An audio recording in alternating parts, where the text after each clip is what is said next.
गुणकर्म स्वभाव से ब्राह्मण के अनुकूल है उस बच्चे को दे। यानी ये शिक्षा में आमूल चूल परिवर्तन है, जहाँ पर कि स्वामी दयानंद जी ने बच्चों को भी गुणकर्म स्वभाव से और परिवर्तित कर दिया है। उसके पश्चात छठे समोल्लास के अंदर राजनीति का, उनको राजनीति नहीं कहा, राजधर्म कहा है। और स्वामी दयानंद जी प्रजातंत्र के पोषक थे। उन्होंने ये कहा कि राजा के अधीन प्रजा और प्रजा के अधीन राजा होना चाहिए, और तीन सभाएं अलग अलग बने। राजारीय सभा जो सारी प्रशासन की व्यवस्था करे, और विद्यारीय सभा सारे देश के अंदर जो है ज्ञान विज्ञान कला कौशल किस प्रकार की शिक्षा देनी है उसका व्यवस्था वो करे, और धर्मारीय सभा व्यक्ति धर्म का आचरण कैसे करे, वेदों की रक्षा कैसे हो, उसका दायित्व वो संभाले। तो स्वामी दयानंद जी तीन सभाओं के निर्माण पर, और राजा को भी वेदों का विद्वान और राजा को भी सदाचारी और सभी प्रकार से स्वस्थ बलवान होने का दिशा निर्देश करते हैं। सातवें समोल्लास में ईश्वर का बहुत गहराई से चिंतन किया है, और जो वेदांती जो ईश्वर की अपने ढंग से व्याख्या करते हैं उसका बहुत तार्किक प्रमाण देकर के और उसका खंडन किया है। उसके साथ में ईश्वर के गुणकर्म स्वभाव बतलाए हैं और ईश्वर प्राप्ति के उपाय बतलाए हैं। आठवें समोल्लास में सृष्टि की उत्पत्ति, कैसे सृष्टि उत्पन्न हुआ, वो अलग अलग वेद शास्त्रों से और दर्शनों से प्रमाणित देकर के उन्होंने सृष्टि की उत्पत्ति जो है कैसे हुई उस सब के ऊपर विस्तार से चर्चा की है, और ये बताया है कि ये कोई आदि अंत सृष्टि नहीं है। परमात्मा की व्यवस्था से इस सृष्टि की आयु जो है 4 अरब 32 करोड़ वर्ष है। उसके पश्चात इसका प्रलय हो जाएगा और 4 अरब 32 करोड़ तक इसकी प्रलय रात्रि अवस्था रहेगी। फिर परमात्मा फिर इसको रचना करेगा। और उसके साथ में उन्होंने ये माना कि बहुत सारे लोकांतर हैं और उनमें भी सृष्टियां हैं। आज हमारे भूगोल वेत्ता कहते हैं कि हमारी जो आकाश गंगा दिखती है उसी के अंदर कम से कम 1 लाख सूर्य से भी बड़े नक्षत्र हैं, और इतनी कम से कम इतनी पृथ्वी जैसे ग्रह उसमें भी विद्यमान हैं। तो ये सारी बातें जो हैं वो 7वें समोल्लास 8वें समोल्लास के अंदर जो है स्वामी जी ने सृष्टि विद्या के बारे में जो बतलाई है।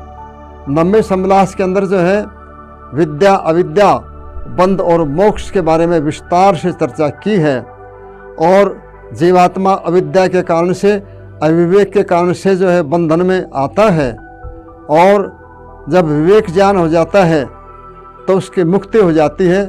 मुक्ति के उपाय के बारे में बहुत विस्तार से कहते हुए कहा कि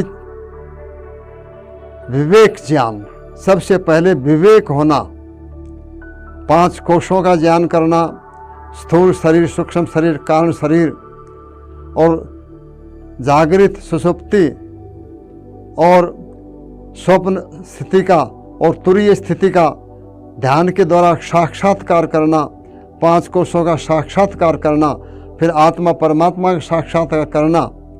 और वैराग्य के बारे में लिखा कि ज्ञान से पराकाष्ठा वैराग्य, देखे सुने गुण दोष जान करके उनसे विरक्त होना, इसको वैराग्य कहते हैं।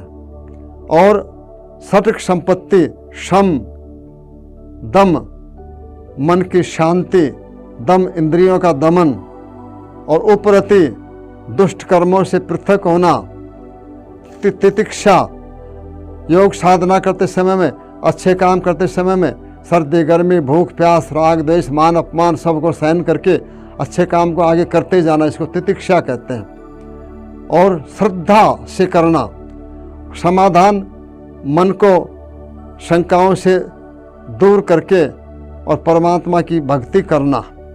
और मुमुक्षुत्व, जैसे भूखे को भोजन के सिवा कुछ अच्छा नहीं लगता, ऐसे मुमुक्षु जो हर समय मुक्ति के बारे में चिंतन करे, ईश्वर के बारे में, आत्मा परमात्मा के बारे में चिंतन करे, ये विस्तार से बतलाया 9वें समोल्लास में।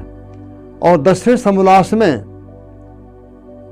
आचार अनाचार, क्या आचार है क्या अनाचार है, मनुस्मृति के बहुत से प्रमाण दिए और ये कहा कि आचार्य परमो धर्म श्रुति उक्त समार्थ एवं से, जो वेद ने और जो स्मृतियों ने जो आचार सदाचार जिसको कहते हैं, जिसको आयुर्वेद में स्वस्थ वृत्त कहते हैं, वेदों में भी स्वस्थ वृत्त आया है, तो उसका पालन करना इसको कहते हैं सदाचार। और ये लिखा है आचारात लभते आयु, आचारात ईप्सिता प्रजा, आचार से व्यक्ति दीर्घ आयु को प्राप्त करता है और आचार से ही अपनी संतान उत्तम मार्ग पर चलती है और आचारवान पुरुष ही जो है वो लंबी दीर्घ आयु को प्राप्त करता है।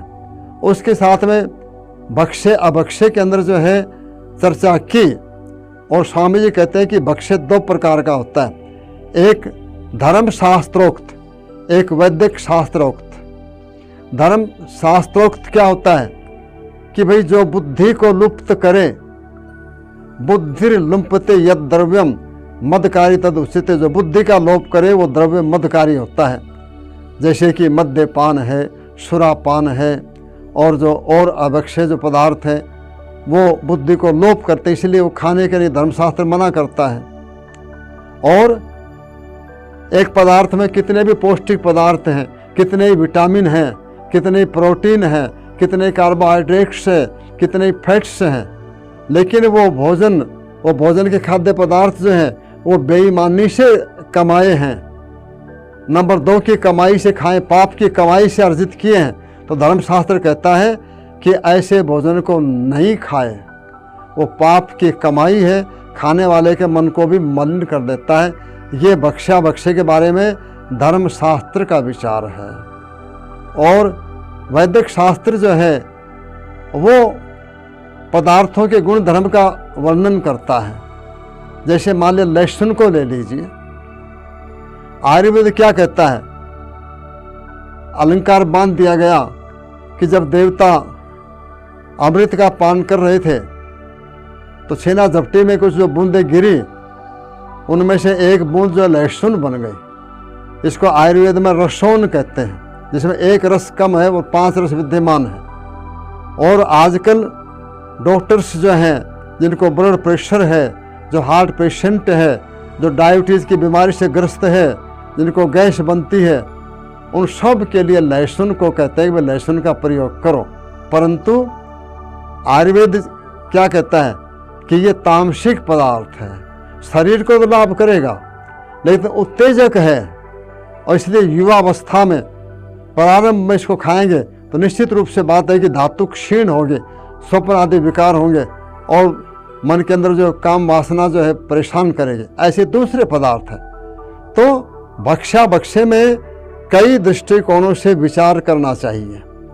सामान्य रूप से एक बात का ध्यान करना है कि हित भूख, मित भूख, रित भूख। अच्छा भोजन जो प्रकृति के अनुकूल है वो भी हितकारी करना चाहिए, जो प्रकृति के अनुकूल हो। किसी को कोई भोजन अनुकूल है, किसी को कोई है, तो प्रकृति के अनुकूल हो वही भोजन करना चाहिए। और प्राय समझदार व्यक्ति सब जानते हैं कि ये भोजन मेरे लिए अनुकूल है, ये प्रतिकूल है, तो हित को देख करके और खाना चाहिए। दूसरी बात क्या हो गई कि हितकारी भोजन भी अल्प मात्रा में करना। अल्प मात्रा में नहीं करोगे तो वो अधिक खाया वो फिर तमोगुणी भोजन बन जाता है, बुद्धि को दबा लेता है।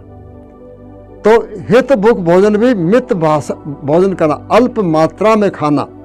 कि भोजन का मान लिया आमाशय की थैली 1 फुट लंबी है, 4 इंच चौड़ी है, 2-2.5 लीटर इसमें पानी खाना इत्यादि जो आ सकता है, तो आधा भाग अन्न से, ठोस पदार्थों से, और चौथा हिस्सा पानी से, तरल द्रव्यों से, पानी है, दूध है, छाछ है, फलों का रस इत्यादि से, और आमाशय का चौथा भाग जो है वो वायु के संचार के लिए, भोजन को ठीक प्रकार से पाचन करने के लिए। क्योंकि आमाशय में कोई ग्राइंडिंग मशीन नहीं कि जो सबको एकदम जो पीस देगी।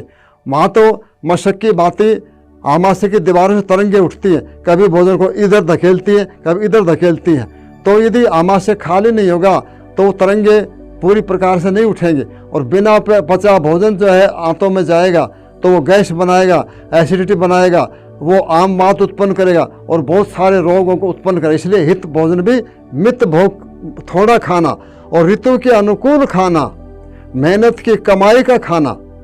तो ये इन बातों का जो वर्णन किया है वो 10वें समोल्लास में किया। इसलिए बंधुओं, आइए सत्यार्थ प्रकाश पढ़ने का संकल्प करें।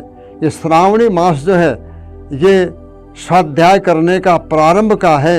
यहाँ से वेद का स्वाध्याय करें, वेद के अनुकूल जो ग्रंथ हैं उनका स्वाध्याय करें और प्रतिदिन स्वाध्याय के अंदर जो है वो समय लगाएं, क्योंकि स्वाध्याय की प्रशंसा करते हुए कहा कि युक्त मना भवति, स्वाध्याय करने वाला चाहे उनका मन शांत रहता है और ऐर अह अर्थान साधयते, उसके सब मनोकामनाएं पूरी होती हैं।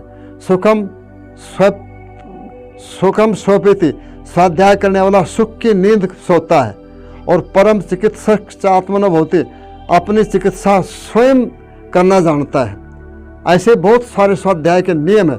आइए हम स्वाध्याय का नियम बनाएं और सत्यार्थ प्रकाश पढ़ लिया तो समझो कि बहुत बड़ी बाजी हमने जीत ली है। अब आगे जो भी ग्रंथ पढ़ेंगे हमारी बुद्धि खुलती चली जाएगी और वो समझ में आते आएंगे। इसलिए वो पथी जी का गीत है ना कि सभी समस्याओं का यदि तुम समाधान पाना चाहो, पढ़ो महर्षि दयानंद का अमर ग्रंथ सत्यार्थ प्रकाश। आइए सत्यार्थ प्रकाश पढ़ने का नियम बनाएं, अपना जीवन उन्नत बनाएं, औरों को सन्मार्ग पर चलाएं।